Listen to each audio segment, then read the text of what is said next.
Today we will discuss about prostate cancer metastasis, how the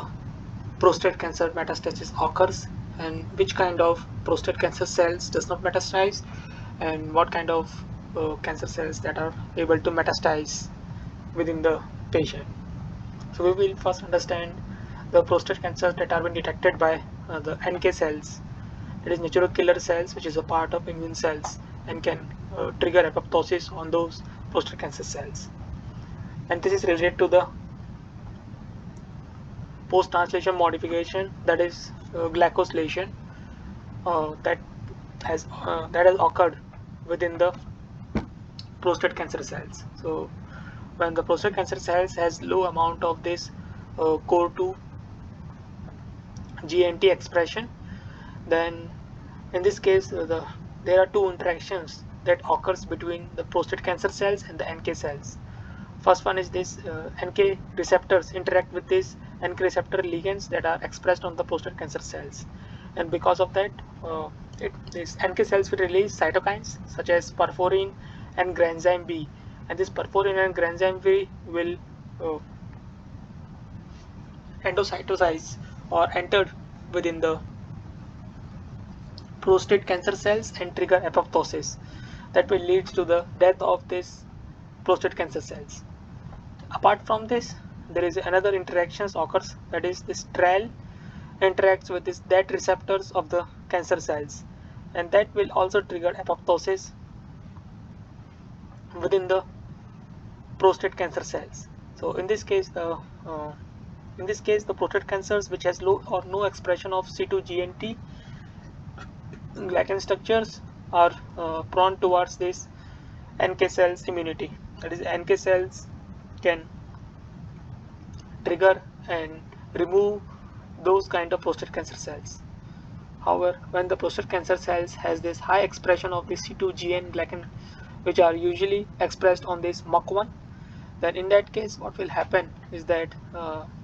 this high GNT expression of poly and acetyl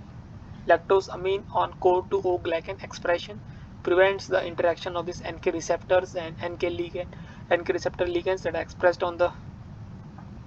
prostate cancer cells, and also the trials interactions with these that receptors are also been reduced or inhibited by this high C2GNT expression.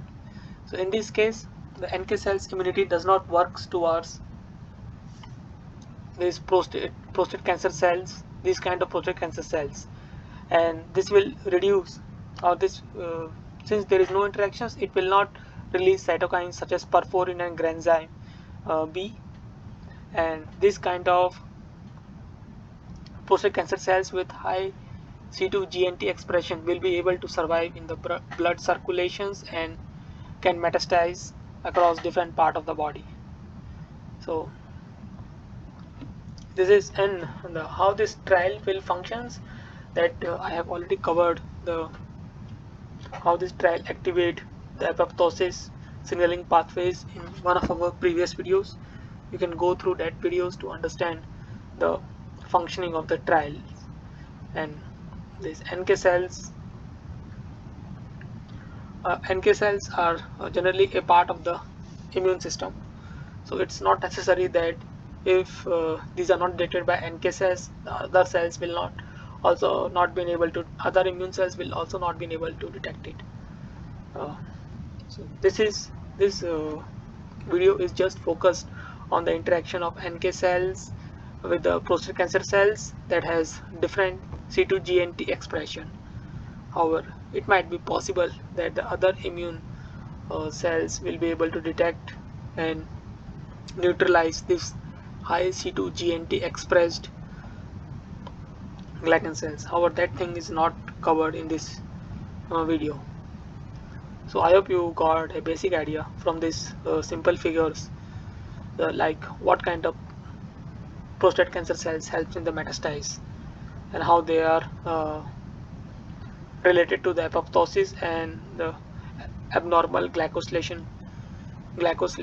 of the cancer cells. If you need to understand more about this prostate cancer metastasis in detail, you can go through the reference that has been provided in the description. That's all for this video. Thank you for your time.